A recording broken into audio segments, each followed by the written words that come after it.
Good morning সবাইকে। আশা করি তোমরা সকলেই খুব ভালো আছো। আমি মোটামুটি আছি, কারণ আমার শরীরটা কালকে রাত্রিবেলা একটু খারাপ হয়েছিল। সবাইকে আমার এডি ব্লগস পরিবারের স্বাগত আর ভালোবাসা জানিয়ে আজকে ভিডিওটা শুরু করছি। আর সুন্দর সকালের মতো একটা সুন্দর ভিডিওটা আশা করি তোমাদের ভালো লাগবে।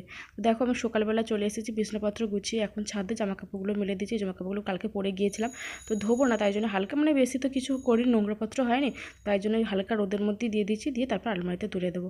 আমার শরীরটা কালকে খারাপ বলছি, কারণ আগের দিনকে না গ্যাসেতে এত পেটের যন্ত্রণা হচ্ছিলো, কুল খেয়েছিলাম ওই জন্য, হয়তো টোকো কুল, ওই জন্য হয়তো পেটের যন্ত্রণা হচ্ছিলো, তলপেটটা আবার ওষুধ খেলে তবে ঠিক হলো। আমার একটার পর একটা লেগেই থাকে, আর সর্দি কাশি, কালকে গ্যাসের সমস্যা। এই মাঝে মাঝে নিজেকে বিরক্ত লাগে যে আমার থেকে কত বয়স্কদের কিছু হয় আর আমার অল্প বয়সে এত কিছু সমস্যা। তারপরে দেখো, বিছানাপত্র গোছানো হয়ে গেল, এখন টেবিলটা গুছিয়ে নিচ্ছি, মা এদিকে ঝাড়ু দিয়ে দিচ্ছে। তো এইভাবেই সকালটা আমাদের শুরু হয়। তো তোমরা দেখতে থাকো ভিডিওটা, আশা করি তোমাদের ভিডিওটা ভালো লাগবে।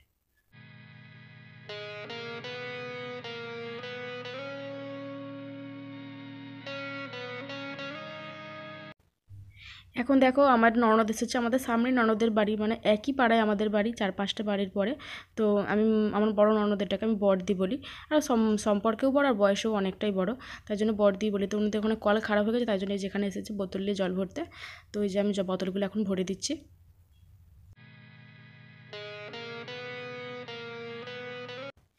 দেখো, এখন ড্রেসিং টেবিলটা একটু ঝেড়ে নিচ্ছি।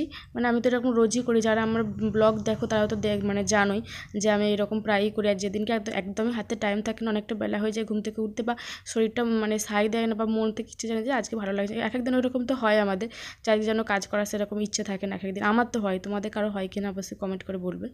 আর আমার এরকম এক একদিন হয়, এক একদিন কাজ করার খুব মুড থাকে, সমস্ত কিছু কাজ করতে খুব ভালো লাগে, এক একদিন শুয়ে বসেই দিন কাটিয়ে দিই। তো নাহলে আমি প্রায়ই এইসব পরিষ্কার করি রোজই। তারপর দেখো, সোফাটা এমনি রেগুলার বেসিসে এমনি সামান্য একটুখানি করে পরিষ্কার করে নিই, কিন্তু এইভাবে কভারটা তুলে ভালো করে রোজে পরিষ্কার করা হয় না। তো আজকে ভাবলাম যে আজকে করেই দিই।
কে এনেছাও? বলবি তো কৃষ্ণ। হরে কৃষ্ণ। হ্যাঁ, কে এনেছাও? লাউ শাক, ভাত, তরকারি, পায়েস, সবজি, ডাল। লাউ গিলে তুই এখন, নাহলে ঘর থেকে কালো হয়ে যাবে। হরে কৃষ্ণ। হরে কৃষ্ণ চলে যাচ্ছে নাকি? না না, এখনো আছে। আর আমি এখন দোকানটা গুছিয়ে নিচ্ছি, কারণ এতদিন সরস্বতী পুজো ছিল, তো অন্যরকম কিছু ঝোলাতে হতো বাড়িটার। এখন তো সমস্ত সেগুলোকে গুছিয়ে আবার নতুন মাল, দোকানে যে শুধু কাস্টমার দেখাতে গেলে মাল, কাস্টমারের যে মাল দেখাতে শুধু এটাও নয়, আগের যে মালপত্রগুলো আবার ভালো করে গুছিয়ে রাখতে হবে, আবার নতুন অন্য কোনো মালপত্র ঝোলাতে হবে। তারপরে কাস্টমারের সেই মালপত্র দেখানোর পরে আবার তো সেগুলো গুছাতেও টাইম লাগে, প্রচুর টাইম দিতে হয় দোকানে। শুধু যে কাস্টমার এলো মালপত্র দেখে দিলাম তা তো নয়, তারা চলে যাওয়ার পরে সেই মালপত্র গুছিয়ে রাখতে হবে, আবার যেগুলো ঝোলাই সেগুলো গুছাতে হবে, আবার নতুন মাল ঝোলাতে হবে, এইরকম। তো আগের যে শাড়ি ব্লাউজগুলো তোমরা দেখেছিলো ওগুলো সব চিকে করে তুলে পাট করে রেখে দিলাম। আর এই যে এখন এই নাইটিপত্রগুলো ঝুলাচ্ছি।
এই যে এই লাউ ডাঁটা এনেছে, আর এই যে এই লাউগুলো এনেছে মামা মাসির বাড়ি থেকে। আর এই যে গোটা ষষ্ঠী বলেছে, যে গোটা ষষ্ঠীর ভাত তোমাদের অনেকের আর থাকে, আমার নেই, মানে আমাদের নেই, তোমাদের কাদের কাদের আছে অবশ্যই কমেন্ট করে, মানে এটা আগের দিনকে রান্নাটা করে রাখতে হয়।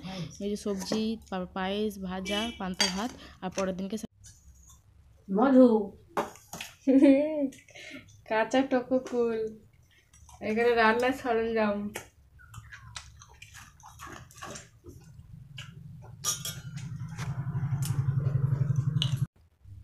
এখন দেখো আজকে কি রান্না হবে, মা বলছে আজকে বেগুন পোড়া করবো, নাহলে বেগুন ভাজবে, তাই জন্য দেখো বাগানে এসেছে। আর বাগানে তোমাদের আমি গাঁদা ফুলগুলো দেখালাম, মানে আমার এই গাঁদা ফুল গাছ, মানে ফুলগুলো না অনেক দেরি করে ফুটেছে।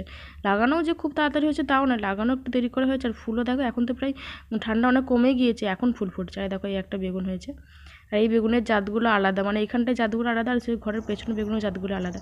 আর মা আজকে একটা অন্যরকম একটু রান্না করছে, এই যে বলছে নাকি এরকম করে বেটে সিলে বেটে খেলে হেভি টেস্ট লাগে। এই যে কাঁচা লঙ্কা, তারপরে রসুন, জিরে, তেল দিয়ে, আর এই যে লাউ পাতা দিয়ে ভেজে তারপরে সিলে বেটে খেলে ভালো, মানে নাকি হেভি লাগে খেতে। কিন্তু আমাদের তো সিল নেই বাড়িতে, তাই জন্য মা মিক্সিতেই বেটে খাবে।